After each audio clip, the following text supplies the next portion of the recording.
ప్రకటన గ్రంథం 5వ అధ్యాయం 9-10 వచనాలు చదువుదాం చూడండి. The book of Revelation chapter 5, let us read from verse 9 and 10. పెద్దలు నీవు ఆ గ్రంథమును తీసుకొని దాని ముద్రలు విప్పుటకు యోగ్యుడవు, నీవు వధింపబడిన వాడవై. చూడండి, ఆ మాటలు అండర్లైన్ చేసుకొని జాగ్రత్తగా, నీవు వధింపబడిన వాడవై, నీ రక్తం ఇచ్చి ప్రతి వంశములోను. నంబర్ 1, నలుగురు వ్యక్తులు అన్నాడు కదా అక్కడ. మొదటి గుంపు లేదంటే మొదటి వ్యక్తి ఎవరంటే ప్రతి వంశములోను. చెప్పండి, ప్రతి వంశములోను. రెండవది ఆయా భాషలు మాట్లాడు వారిలోను. ప్రతి భాషలోను. మూడవది ప్రతి ప్రజలోను. నాలుగవది ప్రతి జనములోను. ఐదవది దేవుని కొరకు మనుషులను కొని. ఇంకా ఐదవది లేదు అక్కడ కదా. ప్రతి అనే మాట దగ్గర ఎన్ని ఉన్నాయి అక్కడ? 4 ఉన్నాయి కదా. నలుగురు కంసాలు అనే మాట చదివాం కదా మనం. నలుగురు క్రాఫ్ట్స్మెన్ అనే మాట వాడడం. పరిశుద్ధాత్మ దేవుడు మనకు నేర్పించే పాఠం ఏంటంటే, ఈ నలుగురు ఎవరు అంటే దేవుని రక్తం ద్వారా కొనబడిన సంఘము. గట్టిగా చప్పట్లు కొట్టి ప్రభుని మహిమపరచండి. హల్లెలూయా. యేసు క్రీస్తు ప్రభు రక్తము ద్వారా కడగబడి కొనబడిన సంఘములో 4 రకాలైన పరిస్థితులు అక్కడ ఉన్నాయి. ఇక్కడి నుంచి ఎక్కడి నుంచి వచ్చారు వీళ్ళందరూ కూడా అంటే, ప్రతి వంశము. ఇంగ్లీష్లో ట్రైబ్ అనే మాట వాడారు. చెప్పండి, ఇంగ్లీష్లో ఏముంది? ట్రైబ్ అనే మాట. రెండవది ప్రతి భాష. ఇంగ్లీష్లో టంగ్ అనే మాట వాడబడింది. టంగ్. ప్రతి tribe, every tribe and every tongue. మూడవది పీపుల్ గ్రూప్స్ అనే పదం మనం తీసుకోవాలి. ప్రతి ప్రజలోనూ అనే మాట. నాలుగవది నేషన్, ప్రతి దేశములోనూ అనే మాట. అంటే ఇప్పుడు యేసు ప్రభువును అంగీకరించిన వారు కేవలం ఒక ప్రాంతానికే చెందినవారా, లేదా ఒక కులానికే చెందినవారా, ఒక దేశానికే చెందినవారంటే కాదు. ఆయన ప్రతి వంశములో నుండి, ప్రతి జాతిలో నుండి, ప్రతి భాష మాట్లాడు వారిలో నుండి తన కొరకు మనుషుల్ని ఏం చేస్తున్నాడంటే ఆయన కొనుక్కుంటూనే ఉన్నాడు. దేవునికి మహిమ కలుగును గాక. అలా కొనబడిన వారిలో జాన్ వెస్లీ ఒకడు. Praise the lord. అలా కొనబడిన వారిలో మీరొకరు. అలా కొనబడిన వాళ్ళలో మనందరం ఒకరు. గట్టిగా దేవునికి మహిమ చెల్లిద్దాం. He deserves our glory because he has bought us, he has purchased us. దేవుడు మనల్ని కొనుక్కున్నాడు, ఆయన మనల్ని స్వాధీనం చేసుకున్నాడు. కారణం ఏంటో తెలుసా? ఈ భూమి మీద ఆ 4 కొమ్ములను అణిచివేయడానికి దేవుడు ఏర్పాటు చేసుకున్న సమూహం మనమే. హల్లెలూయా. ఏ 4 కొమ్ములైతే నీలో ఉన్న యూదాను, ఇశ్రాయేలును, యెరూషలేమును చెరపట్టేశారో, అలాంటి అనుభవాలను తిరిగి తీసుకురావడానికి, ఆ కొమ్ములను అణిచివేయడానికి దేవుడు ఏర్పాటు చేసుకున్న 4 మనమే. ఆయన రక్తం ద్వారా కడగబడిన వారా.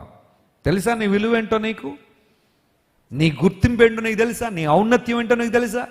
చాలాసార్లు ప్రభువులోనికి వచ్చిన తర్వాత కూడా నేను పనికి మాలదానండి, ఎందుకు పని చేయనండి, నేను ఎందుకు పనికిరానండి.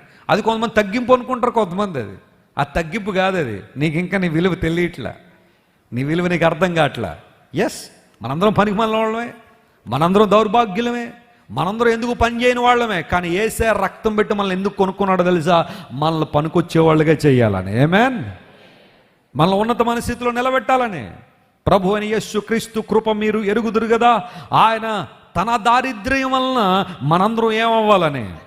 ధనవంతులం అవ్వాలని. ధనవంతులం అంటే బిల్ గేట్స్ అవ్వాలని కాదు అక్కడ, లేదా వారెన్ బఫెట్ గారి ఫ్యామిలీలోకి వెళ్ళిపోవాలని ఉద్దేశం కాదు అక్కడ.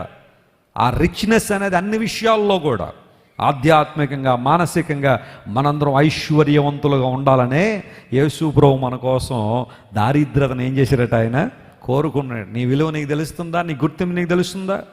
ఎవరో వస్తారు, నీ బంధువులో, స్నేహితులో, కులమో, మతమో, కాలేజీలో వాళ్ళు, యూనివర్సిటీ వాళ్ళు, నువ్వు పనిచేసే స్థలంలో మీరు ఎలా అండి, మీరు అదంటండి, మీరు ఇదంటండి, మీరు తక్కువ అట్టండి, మీరు అమానుష్యం అంటండి, మీరు అంటరాని వారటండి, అన్టచబుల్స్ అంటండి అంటే బాధపడుతున్నావా? ఏడుస్తున్నావా? అందరూ నన్ను తక్కువ అండి అంటున్నారండి వెసిలి గారు, అందరూ నన్ను తక్కువదాన్ని అంటున్నారు ఏంటండి అని బాధపడుతున్నావా? అన్టచబుల్ అంటున్నారా? వాళ్ళకి అన్టచబుల్ ఏమో, కానీ యేసయ్యకి మాత్రం నువ్వు ఎప్పుడు టచబుల్లే. హల్లెలూయా. ఆయన ఎప్పుడు నేను ప్రేమిస్తూనే ఉన్నాడు. ఆయన నీలాంటి వాళ్ళ కోసం ఆయన దిగొచ్చాడు ఈ లోకానికి, నిన్ను నన్ను లేవనెత్తాలనే, బలపరచాలనే. యేసు ప్రభు ఈ లోకంలో ఉన్నప్పుడు ఆయన స్నేహం చేసిందంతా ఎవరితో? అతి సామాన్యమైన వ్యక్తులతోనే. యేసు ప్రభు రాజులతోనో, హేరోదు కుటుంబస్తులతోనో ఎక్కువగా స్నేహం చేసినట్టు ఎక్కడ మనకు కనబడదు, కానీ సామాన్యమైన వ్యక్తులతో యేసు ప్రభు స్నేహం చేశాడు. నిన్ను నన్ను ప్రేమించే దేవుడు ఆయన. ప్రతి వంశము, ప్రతి ప్రజ, ప్రతి దేశము, ప్రతి భాష. నేను అనుకుంటాను అప్పుడప్పుడు పరలోకాన్ని ఊహించుకుంటూ ఉంటాను కూర్చుని ఒక చోట, ఎలా ఉండబోతుందా పరలోకం అని. Imagine that crowd, multitudes of people coming from all backgrounds. అన్ని రకాలైన బ్యాక్గ్రౌండ్స్ నుండి ప్రజలు పరలోకంలో దేవుణ్ణి ఒకే కంఠంతో ఏక మనసుతో ఆరాధన చేస్తూ ఉంటే ఎంత అద్భుతంగా ఉంటుంది ఆ పరిస్థితి అంతా కూడా. నేను ఇస్రాయేల్ దేశంలో ఒక ఇంటర్నేషనల్ కాన్ఫరెన్స్కి వెళ్ళినప్పుడు 175 దేశాల నుండి డెలిగేట్స్ వచ్చారు అక్కడికి. 175 ఇండియా నుంచి నేను వెళ్ళినప్పుడు ఆ పాస్టర్ గారు ఏమన్నారంటే, మంచి దేవుడు అనే పాట పాడతాం కదా మనం, ఆ పాట మొత్తం అన్ని భాషల్లో వాళ్ళు పాడండి అన్నాడు. నేను వెళ్ళి తెలుగులో పాడా, మంచి దేవుడు మంచి దేవుడు నాకు యేసు దేవుడు యేసు దేవుడు నాకని ఆ పాట పాడగానే నా ప్రక్కన ఒక ఆయన జపాన్లో పాడుతున్నాడు, ఆయన మరొక ఆయన ఎక్కాడు, ఆయన ఆఫ్రికాలో పాడుతున్నాడు, జాంబి వాంబోతే అన్నాడు ఆయన. అంటే మనకేదో ఆ పదం వేరు కనబడే చెప్పుకొని అది భాషలో దానికి ఏదో అర్థం ఉంటుంది. ఆయన ఆఫ్రికా నుంచి పాడుతున్నాడు, ఆయన కొరియా వాళ్ళు పాడొచ్చు, మరొకళ్ళు పాడొచ్చు, అలా అందరూ కూడా ఆల్మోస్ట్ ఎవ్రీ నేషన్లో ఆ పాట పాడుతూనే ఉంటారు. అందరూ వచ్చి రకరకాలుగా ఆ పాట పాడుతుంటే ఎంత ఆనందం అనిపించిందో. ఎక్కడైతే రకరకాల భాషల్లో పాడాం, కానీ పరలోకంలో ఒకే భాషలో. ఆమేన్. దేవుడు ప్రతి జనములోనండి, ప్రతి వంశములోనండి.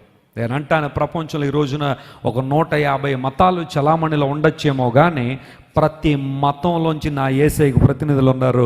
గట్టిగా చప్పట్లు కొట్టి దేవుని మహిమపరచిన. హల్లెలూయా. My God has his people in every community and every religion and every nation. ప్రతి దేశంలో, ప్రతి ప్రజలో, ప్రతి భాష మాట్లాడేవారిలో యేసయ్యను అంగీకరించిన వారు ఉన్నారు. కారణం ఏంటో తెలుసా? ఆయన తన రక్తం పెట్టి వారిని ఏం చేశాడు? కొనుక్కున్నాడు. మీరు ఇంతవరకు విన్న దైవ సందేశం మరియు దేవుని సేవకులు చేసిన ప్రార్థన మీకు ఆశీర్వాదకరముగా ఉన్నదని విశ్వసించుచున్నాము. ఈ సందేశాన్ని మీ స్నేహితులకు, బంధువులకు షేర్ చేయండి. మీకు ఏదైనా ప్రార్థన అవసరత ఉన్నచో మా ఫోన్ నంబర్లకు కాల్ చేయండి. దేవుడు మిమ్మల్ని ప్రేరేపిస్తే విశ్వాసంతో సాగుచున్న ఈ పరిచర్యను ప్రోత్సహించండి. మరిన్ని వర్తమానాలు, పాటలు వినుటకు జాన్ వెస్లీ మినిస్ట్రీస్ అను మా యూట్యూబ్ ఛానల్ను సబ్స్క్రైబ్ చేసుకొనండి. ప్రభువైన యేసుక్రీస్తు కృప మీకు తోడైండును గాక.